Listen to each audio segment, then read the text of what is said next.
In this lesson, we'll have a look at the results of us entering a timesheet on entry on a milestone type deliverable. So, just to recap, we've done the initial analysis and it's actually gone over by 2 hours because we had planned at 8 hours. We spent 10 hours, so the progress is at 100%. And we've just taken a little bit of extra time on that one. So let's now go and have a look at the sales order.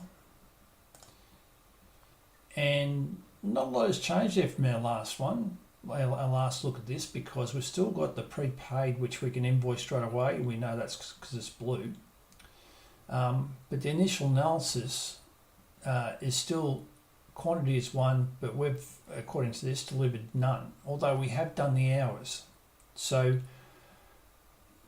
this being a milestone means that I can come in here and I can then go and enter. I've done, the quantity ordered was 1, we delivered 1. If I click away now, you'll notice that it also turns blue. On these ones that are timesheet based, we're going to see these that the delivered quantities will update as we go along. But for these milestone ones, they don't, because it's only until we register we've reached that milestone that we can invoice for this particular project or this particular point in time. So we've updated our sales order now, and what we can do is save this. And you'll notice here that I've got one project. This is where the customer can preview it. We've got our 4 tasks, but we've now got 10 hours recorded against this entire sales order. We did that with the 10 hours that we did for this particular one, even though we only put in 8. So there's a little bit of a discrepancy there. This is pretty much ready to go now to create an invoice. And one of the things that we may have negotiated at the time of getting the quote approved by Cameron was that he's happy with us to send weekly invoices, which is awesome. It really helps our cash flow, and particularly for a new startup, that's really important to be able to have the cash in your pocket as soon as possible. So that's great. So this being the end of the first week, and I've done my first initial analysis, or Morgan has done his first initial analysis, means we can create our first invoice, and the invoice will include that prepaid service. We could have invoiced this on day 1 if we wanted to, but I chose to leave it till it was only a couple of days, so I thought we'll leave it and we'll invoice these 2 things together. So what we do, we create an invoice. So we'll click on the create invoice button, and it asks me whether it's going to be just a regular invoice or it's going to be a down payment, either by a percentage or by a fixed amount. I'm just going to leave it as a regular invoice, but yeah, you may choose to have terms that are, let's say, 50% up front and then 50% at the end, or there's a variety of things, and so that's where some of these things can be very, very handy. I'll just create this invoice and we'll have a look at it. So now we're on the invoice, and you notice because we're on if you follow breadcrumbs, we're in the quotations, we're in this particular sales order, and now we've created a draft invoice, IMV 2022, and this is number 1 for this year. So really handy. The S's means the sales order, for invoice. And so really, wherever you are in the system, if you're watching out for S's and INVs or P's for purchase orders, those sorts of things, you can tell pretty much straight away what you're looking at. So we're in the invoice, got this invoice number, that's who it's going to. These are the things I'm actually going to invoice for. So we haven't completed the project yet, but I can see the initial analysis is done and the workshops are prepaid, so they're right to go. I can, down the bottom here, I can see the untaxed amount, the GST, and the amount with GST included. This is almost ready to go. So I say almost ready because what we need to do is edit this and put in an invoice date. So we're going to say today.